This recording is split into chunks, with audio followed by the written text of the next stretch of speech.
Welcome viewers. On behalf of Iravati Research and Communication Center or IRCC, this is your host Pratim Ranjan Bose. Today we will discuss the proposed underground coal mining policy. I have with me Mr. N Sahay, former chairman and managing director of Coal India Limited subsidiary, Mahanadi Coalfields Limited. Mr. Sahay is a career mining engineer and is a patron of IRCC. Sir, coal mining is coal ministry is planning to come out with a new policy for increasing output from underground coal mines from less than 4% of total production at this moment to 10% or 100 million ton by 2030. Now, we are aware that coal underground mining was neglected in the past for a couple of key reasons. One, availability of coal reserves closer to the surface in India, for example, in your Odisha and Chhattisgarh. This helped a quick increase in production through open cast mining. In comparison, China has deeper assets, so they naturally resorted to more underground mining. Second is a lack of technology push in underground vis-a-vis open cast. In India, we saw dramatic improvement in open cast mining infrastructure. This impacted both the productivity and the cost of fuel from the underground. And the third factor is a lack of market opportunity for such high cost fuel. Exports has just been allowed, and the domestic market was dominated by low cost fuel. So, until a decade or so ago, there was not as much scarcity of coal. So, given this background, what changes will the proposed underground coal mining policy will bring? Over to you, sir. Thank you, Pratim. Happy to be here with you.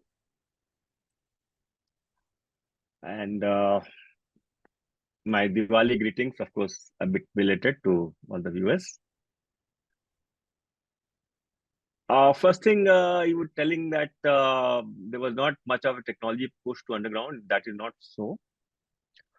In fact, I remember earlier we had planned about 36 long walls by 2000.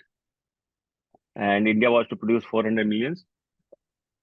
A lot of coal was to come from underground, but we sort of shopped around from Russia, from China, from France, from UK, Germany.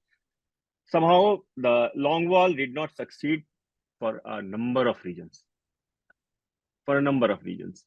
So, number one, that was one reason why underground mining mechanization did not succeed. So we continued with our modern pillar, which slowly became very expensive. And in fact, longwall also was very expensive because the cost of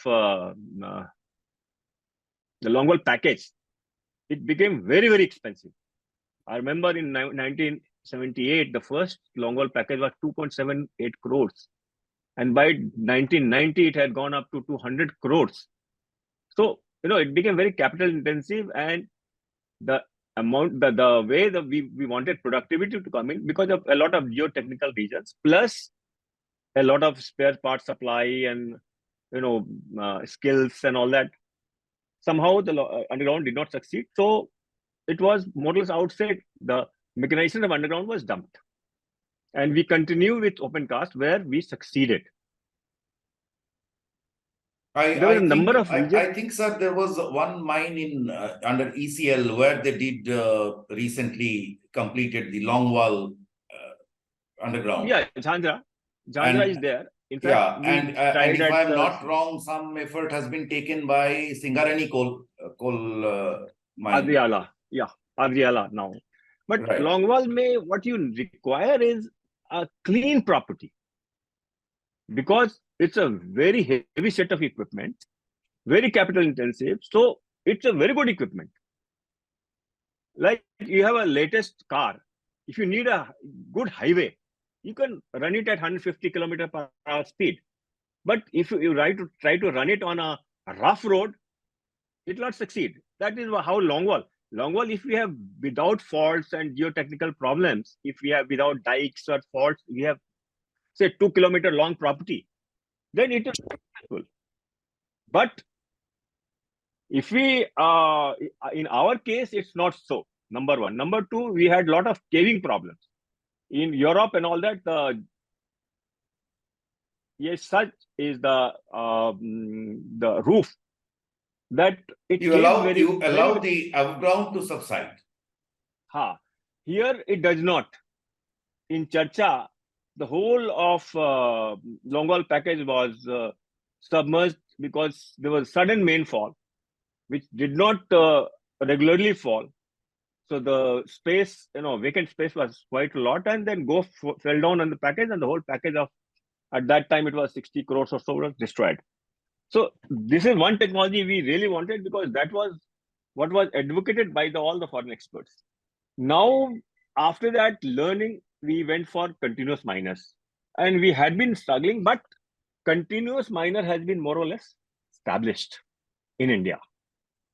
It is compatible to our modern pillar. You can develop by modern pillar and then the pillar by. So what you mean is that to some extent because technology has to suit the local conditions.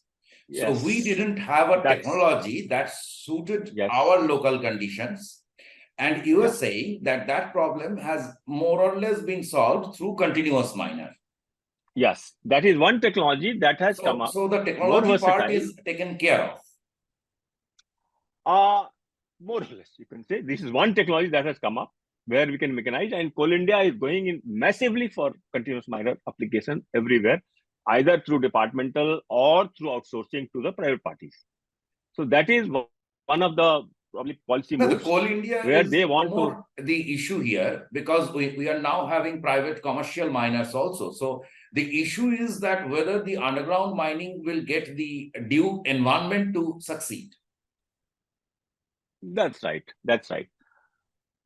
I'm really happy that the government is now going to make a policy and we are going for underground mining. Frankly, telling me as a mining engineer, underground mining is very, very difficult compared to open cast. Number one, you have to, the construction of a mine takes years. You have to either drive down a shaft or drive an incline and then develop and all that. Comparatively, open cast is easier. You just go to an access trench and you reach the seams and start mining. Number one. Number two, in underground, there is another inherent disadvantage. That is that you can take out at the most 25 to 30% of the coal. Rest, you have to live with our conditions, with our board and pillar mining, the way we were doing. Even with continuous miners, I don't think it will be more than 30-35%. So no, most of the coal is left. At the same time, sir, these seams for which you will go for underground are below 300 or 350 meters. So which cannot be extracted through open cast. So which means that is one of the things that I wanted to say, that any new mine should not come up above 300 meters. I mean, we should have a sort of a benchmark that we will plan all new mines below 300 meters. Because up to 300 meters mining, barring specific conditions where open cast mining cannot be done due to a number of reasons, we should go for underground mining only beyond 300 meters. That is one of the things that I would like to emphasize. There are a lot of blocks where underground mining only is possible. So we have to identify a set of blocks where new underground mines can be opened. Only underground mines are possible. That technical people have to decide. This identification process probably has been done already. And accordingly, from each mine, they have planned how it is to be achieved. Of course, in my view, personal view, considering my experiences with the mining industry, getting 100 million tons by 2030, that is in 2-3, almost over 6 years, is too tall a task. It's 18% growth per annum is absolutely impossible. Even in open cast, we are not doing that. So in underground, it will be impossible. In fact, I will give them 10 out of 10 success rate if they achieve 60 million tons. Okay. Last year, there was 1 million ton more than the year before last. In fact, What is the India current produced underground production? 35 million tons. 35 34 million tons. 34.8 To give viewers a something. perspective, there are open cast mines which are producing in the range of 30, 35, 40 Yeah, in the range. definitely. So this is too minuscule a production, but to put it again into the context, you were saying about the subsidence issues and etc. Now here I see another prospect. I am not a geologist or I don't know about the same positions, but say for example, in Odisha, you have a lot of underground assets, deep-seated assets, right? Similarly, I remember you had a underground mine in Talcher or planned one underground mine in Talcher, right? And Talcher is one of India's largest open cast production zone. So what I'm trying to tell is that you already acquire land for open cast and you get it done. So is there a case where you have underground reserves below open cast property and you can develop that subsequently? That's what I mean. This policy should normally take care of. In fact, there are 2-3 issues that they should take care of. One is new mines should not come up above 300. It should be always beyond 300 meters. That is one. I mean, you were saying that no underground mine up to 300 meters. Yeah. New ones. Right. Number one. Because up to 300 meters open casting is possible. Old those shallow mines of the past, underground mines of the past are in any case, they are not economic. Yes, they are not economic, but there is a technology that when I was in Western Coalfields, we started in 2000, and even before that.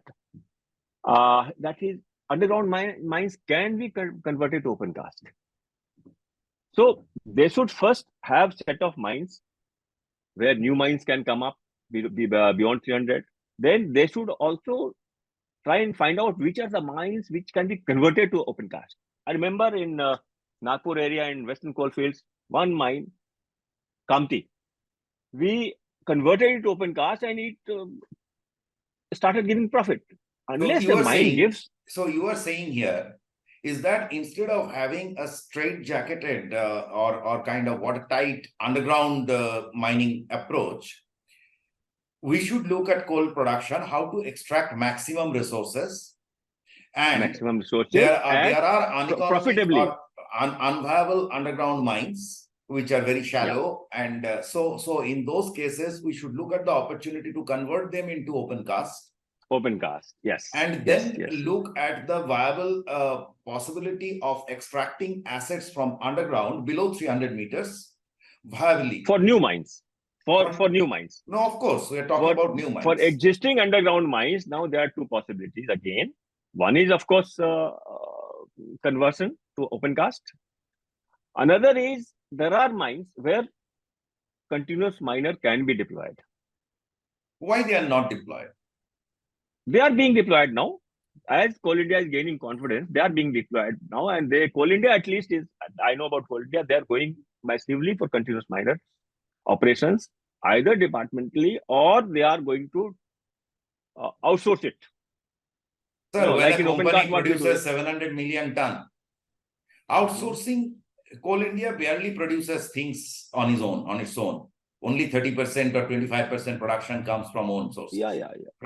So let us forget about that part. Mining only matters, and let us also forget about Coal India. My point is very simple. We, for all these years, why couldn't you settle for a technology? Okay, fine, you failed in long wall, you failed in short wall or whatever, and you settle for something. You have been experimenting with these technologies for at least 40 years. I remember, CMPDI mines, right? So you could have gone it. There was no kind of urgency apparently to settle the issue. And number two, when when a company produces 700 million ton plus fuel and only 30 million ton comes from underground with so 25. much of effort, does it or should it really have that focus? That's why I didn't have this focus, because we were mandated to produce as much coal as possible, as fast as possible, and then we had to make it profitable also. Do you know that I was talking to one of the company's directors, and he was telling that they had produced 3 million ton last year, and you know the loss, 2,200 crores from underground. So pro rata if we do, it the loss So is one 15 to mine 16,000 produce crores. 3 million ton coal. Not one mine. There are number of mines. All mines together, they have produced 3 million tons in one Okay. company. Okay. And the loss We can understand from which company it can be. all these And mines put together, underground mining mines, gave them a loss of 2,200 crores. Yes. That is simply not done. You see, an underground mine has to produce a decent quantity. Yes. So, we have 10 million ton, 5 to 10 million ton, many mines, underground mines in China. That's right. We have. But you need that sort of roof. You need that sort of clean property. You need that sort of capital infusion that you require. Because in China, if you're talking about this, do you know that Chinese coal price is very, very high? Yeah. We are used to say 500, 600, 700,000 rupees per ton coal at Pithead. That is also a factor because coal is available very cheaply. In Odisha, it's 1:1 overburden ratio. So you cannot claim as much price as well. And for that matter, coal is not very cheap to the customer because 2/3 of the price is taken away by railways. That's a separate issue. That is everywhere. I'm talking about the pithead prices. Do you know that in Talcher, if MCL makes a profit of, let's say, 500 rupees, 600 rupees per ton from open cast, from the underground, the cost of production is 6,000 rupees per ton. And the coal India do you think we can sell at 6,000 rupees per ton? Cool. So that we is cannot. It. So before we, that is it's one time of the to wrap major up, reasons. Sir. So it's time to wrap up, sir. You tell me, just pointedly and quickly, which are the areas the new coal policy should or will focus? They should focus, first of all, new underground mines. They should focus high technology. Go for global tender. Get the best people, best technology, and try to produce 3 million ton mine. Have a 3 million ton mine. At Not least. less than that. Not less. That is one. For that, we need to have a very focused exploration program for that particular block, whether it's clean or not, because if you go for high technology, capital intensive technology, you have to have a very clean property. Number one. Number two, like I told you, conversion part I have already left out. I mean, that will come to open cast. Another part I am adding is that instead of putting up 100 million ton underground target, the government should look at making coal mining more profitable and producing more coal. So as part of that, the underground mines, which are basically heavily loss making, it is time we should do something about that. Either we should close them down or we should go for the possibility of converting, because the old mines in ECL and BCCL are all in 300 meters. Okay, they are not very deep. So you should go, you should look at the possibility of converting them into open cast and rip apart and bring out the resources at low cost and sell. So that's all. That's another one. Another thing is there are places where open casting will not be possible because there are a lot of infrastructure or a lot of permanent infrastructure, roads, or like in Sharia. It may not be possible always everywhere to go for open unless you remove people totally, and that will be very costly in any case. There we can go for continuous miners, wherever it is compatible. Our own technology, which is proven now. And Right. that we are doing. That is another. And for the new ones, we should go for totally with focused exploration and have a good property, clean property, and go for global tender and best technology. Yeah, I don't see And any problem in in creating a clean property. By clean property, for the benefit of viewers, clean property means you have the entire land at your disposal. no, Right. no, sorry. No, I didn't mean that. By underground clean property, we mean there should be no faults, there should be no dikes, sills. These are very important when we go for, because when you go for high But sir, capacity that equipment, is a technical aspect, whether there are faults, how yeah, many that's what I'm faults, telling. and etc. But if we look at that apart, land is a major problem. That is Land cited. is Because whether it is underground or whether it is open cast, for underground, for underground, you have to acquire the land above, if I'm not wrong.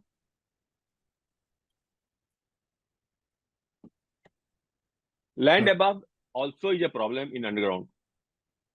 Unless there are certain stipulations where you don't have to take all the land. I mean, the substance level, there are certain calculations that the DGMS has provided. So if we go for deeper mining, probably we may not have to take all the land. We will have to only take land where the infrastructure has to be created, the shaft bottom and shaft top and pit top and the incline and all that, and the PHP and all that. We may not have to take it. We'll have to fill it up wherever it subsides. Okay. Okay. So, but for the shallow mines, it will not be possible. In fact, I also kind of expected that the policy would instead of simply talking about underground mines, the policy should also have, because I remember in Gujarat there was a deep-seated reserve, and GSPC was planning a gasification project. It was so deep-seated that you just cannot extract that coal. Okay. So I believe, we need a little more comprehensive approach towards coal mining so that we can step up our production faster. The world is moving from coal to other energies, but that will take a lead time, maybe 10, 15, 20 years. And in this lead time, we must optimize our opportunities in coal. Do you agree, sir? Yeah, absolutely. I fully agree with you. Absolutely fully agree with you. The main crux is that any mine, it has to be profitable. Right. Otherwise the thrust will be blunted in the long run. Right. You cannot keep on putting money for something which is not. No. If it costs 6,000 rupees a ton, which private sector will come and do that? So it has to cost less than that. Like one company producing 3 million tons from underground and is incurring a loss of 2,200 crores. So that means if we multiply it around 15,000 crores, that means Coal India absorbing that much of loss. So that is why the Coal India ex-mine price goes up to 1,400. Whereas you produce, whereas coal is produced in Odisha and Chhattisgarh probably at 300, 400 rupees a ton. Much cheaper. So thank you, sir. Thank you so much for being here.